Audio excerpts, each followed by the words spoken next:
Hi, we're Gemma and Campbell, and this is our home on wheels, Ellie the Elddis. As you may know, you can usually find us trundling around in this washing machine on wheels. However, at the moment, Ellie is awaiting some much needed repairs, which leaves us with our brand new tiny camper, Freddie. This week you join me as I go on some solo adventures around the Dumfries and Galloway region, discovering a part of Scotland that is almost always overlooked. The epic South West Coast 300 road trip. Beautiful coastlines, ancient castles, and some pretty strange phenomenons. This road trip has it all. Join us for another week of Scotland adventures, and if you want to see more of van life in Scotland, then hit subscribe and join the gang. But for now, let's check back in as I get to work on our brand new office space. Alright gang, I'm back exactly where I left you last time. We're in our brand new office space that we just shared about in last week's video, and it's a very exciting week that I've got ahead of myself. Now, as you guys know, Gemma's hard at work doing nursing just now. She's actually working just now. She's working tomorrow and she's working on Sunday, and then she's got 2 days off where she's going to come in here and help me get some painting done. Today I'm just going to get the place set up, get some stuff laid out, try and figure out what exactly it is we're going to do with the office, and in the next couple of days while I'm waiting for Gemma to finish working, I'm going to head down south to Dumfries and Galloway and go and check out around there for a couple of days, because the weather, it seems like Scotland has finally decided that it's time to be summer because the weather is scorching.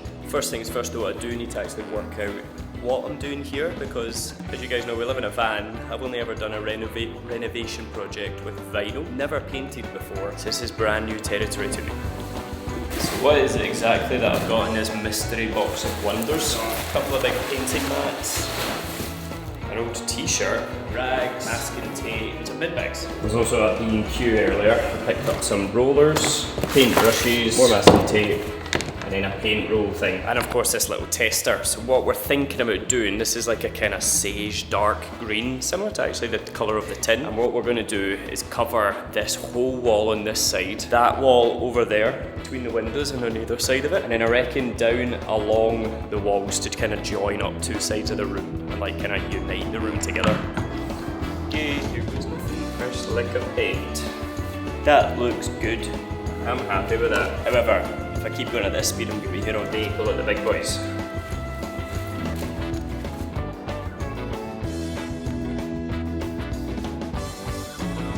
Okay, so it's going to take quite a while. I need to go make another trip to B&Q to pick up some more paint, but that's basically what I'm going to be doing for the next day or so. So I'll see you guys when I actually hit the road, because I'm excited to get back south again, down to Galloway. I've got some sites I definitely want to go and check out. Fingers crossed the weather sticks around, but until then we'll see you then.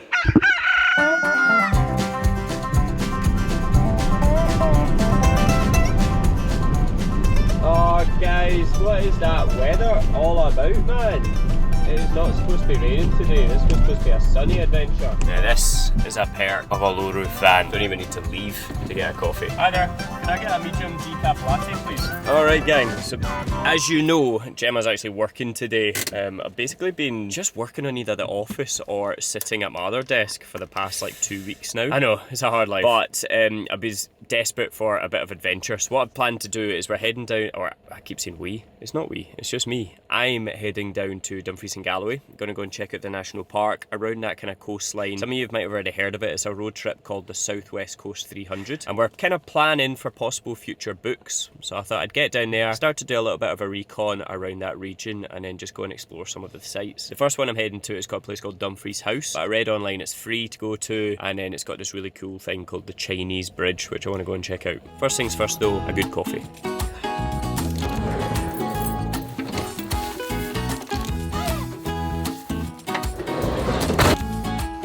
So I just popped into the visitor centre to try and get some extra information about what I can actually see around here, and they've given us this free map of the entire complex. I didn't realise how big an estate it actually was. Like they said, there's 2 different very notable gardens. One's the walled garden, and then another one's called like the Japanese garden.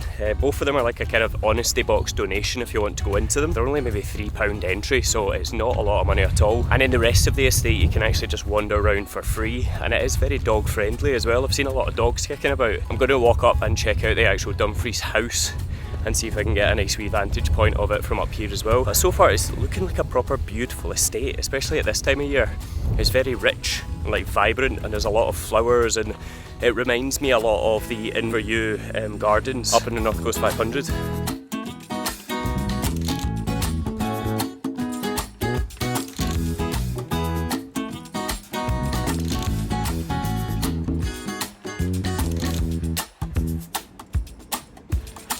So just reading some of the information plaques that you can find about here. The Dumfries house was actually built in about 1860 and was then inhabited for 130 years, right up until 1993, before it was then kind of sold to the charity that runs it now. And you can actually go inside the house with a guided tour, or just by yourself, and go and check out like the antique artwork and furniture collections that they've got here. But I'm actually really impressed by the sheer size of the place. Like when I pulled into the car park, it was pretty busy, so I was expecting it to be a proper busy, bustling place. But I'm just wandering around here and there's like no one else here. You maybe bump into one other person.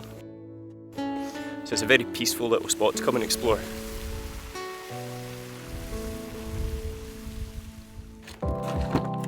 Okay, so as you guys know, we have been like insanely busy over the last month between moving into that new office space that we've just got and Gemma trying to do basically 3 months worth of nursing work in 3 months. I think she's done 20 12-hour shifts in the last 28 days, so she is like flat out, and because of that I'm basically having to take the reins with Highlands to Hammocks completely, which has been pretty stressful, I'm not going to lie. It's a good fun stress, but it still is very stressful when I've got both of our incomes and our entire livelihoods riding on my shoulders. But luckily I do actually have someone to chat to about these stresses to try and keep me a bit more level-headed, and that is a paid partner of today's video, BetterHelp. So as you guys know, we've been using BetterHelp for almost 2 years now, like since we actually started going full-time and we found stress getting a little bit too much. We found it such a good help just to have someone on the outside that isn't Gemma or I, someone with a fresh perspective that we can actually chat to about our problems, about what's stressing us out, and just gain that kind of clarity from having that friendly conversation with someone. Now, BetterHelp is an online therapy platform that makes getting professional help more convenient and accessible than ever before. They match you with a credentialed therapist based on your specific needs and preferences, and you can actually have these chats via phone, video call, or even text message, whatever you feel most comfortable doing. And with over 1,000 therapists in their network, you'll be able to find the help that you might not actually be able to find locally. And of course, if you don't like your therapist that you're matched with, you can change as many times as you want completely free of charge. So whether you're going through a busy period like Gemma and I, or you're just looking for someone that you can actually chat to about any stresses that you're facing in your day-to-day life, BetterHelp could be the perfect thing for you to try out. So if you want to give it a go to betterhelp.com/Highlands, or just go onto the website, scan this QR code that I'm going to put up on the screen right here, and select our channel name Highlands to Hammocks for your special discount off your first month, and you can join over 4 million people in living a happier, healthier life.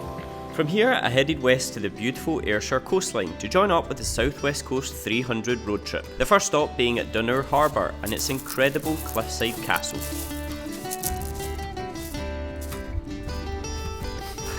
And that right there, gang, is Dunnure Castle, which if you're an Outlander fan you might actually recognise, because it was in season 3 alongside the quaint little harbour that sits just over my shoulder over that way as well.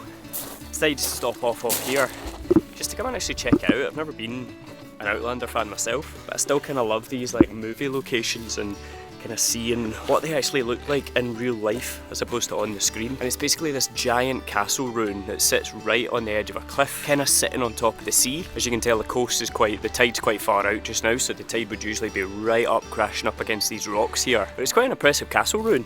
As you guys know, I love castle ruins. I prefer them to actual, restored castles, just because they look so much more mysterious and mystical. And castle ruins perched on the edge of a cliff, you can't get any more mystical than that.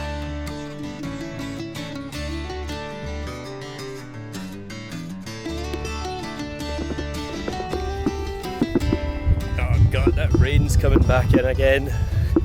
I ended up just driving up because I couldn't be bothered walking. And then I got up to here and realised it's actually a paid car park up here. Luckily there was no one in it at the moment, so I didn't need to pay, because especially I'm just going to run over and have a look at the castle. But keep that in mind, if you do want to park for free, you're better off trying to park down at the actual harbour and then just walk up to the castle, so you don't need to pay £3. Actually it looks a lot smaller when I'm actually up at the top of the cliff compared to down there. I would almost say that it looks more impressive from down below.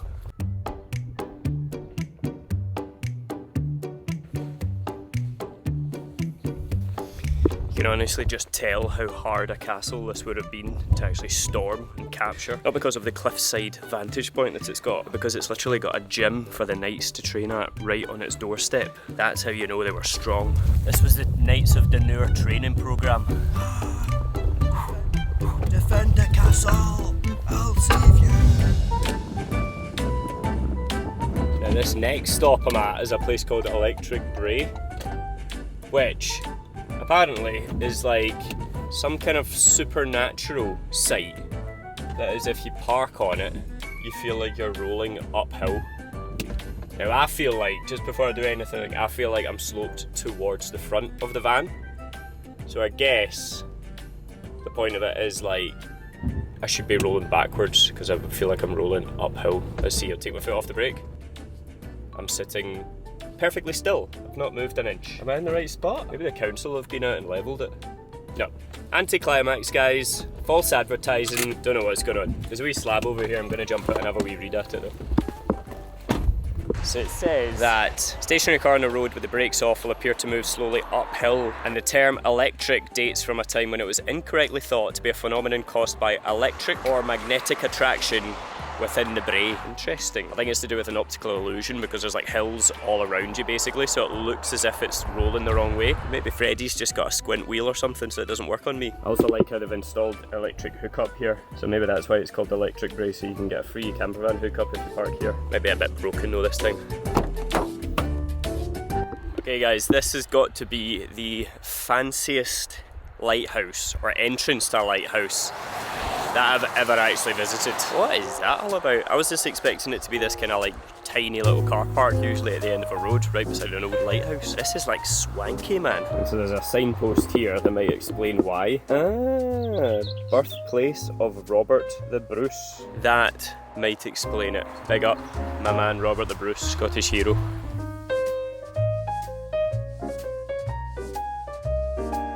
Okay, I'm starting to see why it's actually such a secure entrance, and it ain't to do with King Robert.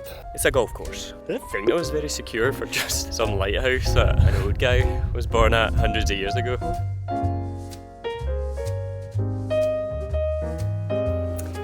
And I think that right there is why it's looking so fancy. Fair play to him, what your opinion of it might be, but he's certainly done this place up quite nicely because it is looking snazzy.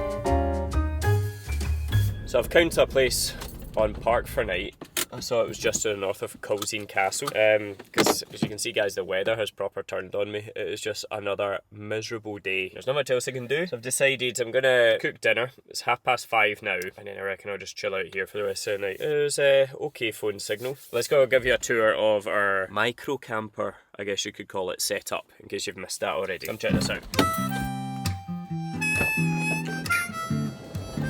So, in case you missed our previous vlogs, basically we've been doing an airbed in the back with a duvet on top of it, and then a furry sheet, fluffy sheet, just for a bit of extra warmth. Yeah, that was back when it was like 8 to 10 degrees, and we've also got like teddy bear duvet sets and all that as well. It is actually quite muggy and warm now, so I don't think I'll need all of those layers, but it'll be nice to have it just in case. We have actually upgraded a few bits of kit since we last spoke to you and since we last went on a camping trip like this. I've got this filter water canister by Lifesaver. Not that we need to filter water here in Scotland, but it's really good if we're going to trips to Europe, for example. But it's also really handy because all I need to do is pump this little bit here, pump that to apply pressure to the actual canister itself. And then all you need to do is, standing upright, there's a filter that runs all the way up here. You just push that down and the water comes out. And I can actually lock that so it constantly feeds water out. It is a little bit weak there because it's almost empty, so if you want it to be high pressure you need to fill it up full. But it is really handy, so for washing dishes for example, I don't need to like tip the big jug that we used to have to do before. Here I've also got a brand new Trillino toilet cassette. So that's like a composting toilet for peeing and pooing in, which is fantastic if you've got a wee tiny camper just like this, because it means I don't need to go and try and find public toilets all the time. So that is a big upgrade. And then of course for power, I'm just using my Bluetti, which is really good because it's got USB and USB-C ports, and it's got a built-in inverter so that I can charge anything that I need to. Which last time, if you watched our vlogs when we were travelling around the Western Isles, that came in really handy.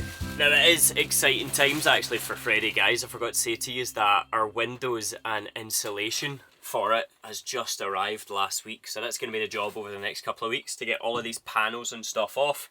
We've got 2 windows that are going to go all the way down the side, 2 windows for the back doors, and then also I ordered a bunch of insulation so I can get all that packed in and actually start making this into a proper micro camper. I know how patient you have been with me by me constantly calling it a tiny camper. I can hear some people screaming through their TVs saying it's not a camper van, but it will be one day, I promise.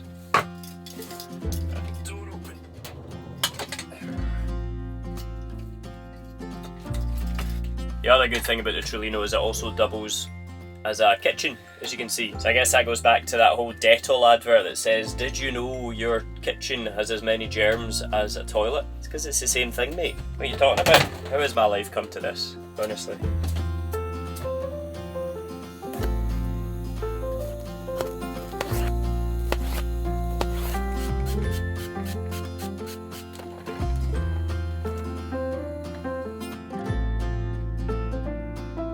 Okay. That's my wee setup for tonight. Dinner. I'm gonna watch some House of Cards on my laptop and just relax. I've not even heard a single car pull into the car park since I arrived. I've been here for about an hour now, so it's a really quiet, peaceful spot. I reckon I will just spend the night here, especially since Freddy's kind of stealth anyway, so I can kind of get away with it. But yeah, if anything kicks off, I'll let you know. But until then, I'll see you guys in the morning because I'm excited for this weekend and I get to see Gemma again. And so do you guys. So I'll see you then. And so guys, we're back in the office again. It's looking very messy because we've actually moved everything out of our van into here and we're on the home stretch now to actually getting it finished. As you can see, we've got everywhere painted. That's just there for the panelling, which is what we're going to be doing today. Gemma's actually working this morning and she's going to come along and join us afterwards, but hopefully we might actually have it all finished before then. I say we because I've enrolled the next best thing from Gemma's help. My dad's coming along to help us. Are you excited for some renovation projects? Oh, you worried more to the point I was stressed. So the plan today is we're going to get these panels up on this wall here. I think about 4 panels along there because it looks nice basically along here. This is where the couch is going to be, like we said, and it will also help to I guess dampen the echo a little bit more. Although even just having all these boxes in it, it's nowhere near as echo as it was, so I think we'll be alright. All we need to do for these panels, we bought them out of B&Q, they were £90, and all we need to do basically is just screw them directly into the wall. Because as you can see, they've got a bit of a foam backing to them, and then they've just got the vertical strips. So it should be pretty straightforward. I do say should be, because as you know from our record, we're never doing it first time. We're not a first time charm.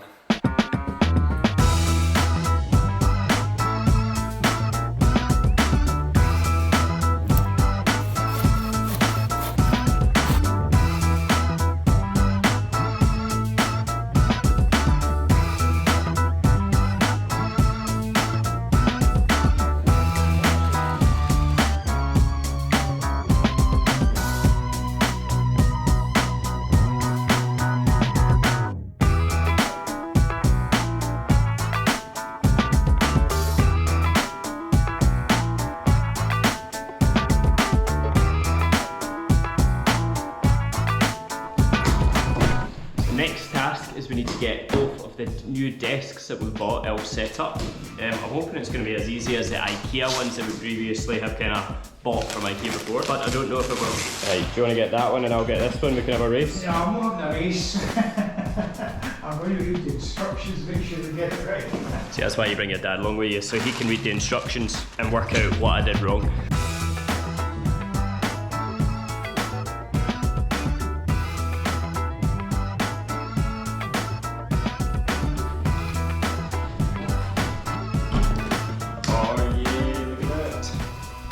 You know you're getting old when you get excited about a desk moving up and down. Basically the thought behind this is we've got a desk, well we've got 2 of these now, we're going to work at them with our laptops, but it also means that we can pick and pack our books without need to hunch over like a lower desk now. So it's ergonomically much better, which in your 30s is the golden egg. That's everything needs to be about ergonomics from now on. Ta-da! Finished desk number 1, finished desk number 2. My dad just had to take off. So shout out Dad, thank you so much for the help. And Gemma's actually just arrived as well, so this is going to be exciting because she's not actually seen any of the work that we've done here yet since actually she left. Back before I started painting really. She gave us a little bit of a hand with the painting, but yeah, she's not really seen the finished product yet, so this is going to be exciting to hear her opinion on it. Hello! Hello! Wow! What do you think? This is amazing! Oh my goodness. It's all coming together, isn't it? I know. I think it just looks so much better. It's amazing just what a little lick of a paint can do in terms of character of the room. I am loving it. I love this desk. It looks actually a lot smaller than a... That's what I said. Like compared to that big desk, it like looks like a little... You know what I mean? It's like so small and thin. But I'm loving that it's electric. Have you tried it? Yeah. You sit down in your new office. That's number 1. Ooh, look at that. So I can stand and work if I want to, and I can sit. So yeah guys, the office is coming along. We've just got a couple more things we need to do for it and then it's almost finished. I think we get a couch over there and then our podcast studio is good to go. Very exciting times. How exciting. It still kind of doesn't really feel real, but I'm absolutely buzzing by it. I just feel like this is just a whole new step for us, and we really appreciate you coming along on the journey. It's a little bit different content, but next week we head off on a really, really exciting adventure, something a little bit different, and we're going to be taking you along with us, of course. Yeah, we're heading up north in Scotland. It's a place that I went to when I was a kid, way out, possibly the most remote place that we're going to actually have shown you guys yet. So yeah, excited about that. But if you did enjoy this video, please give it a big thumbs up. It lets us know we're doing the right thing, and we'll see you again in the next one. See ya!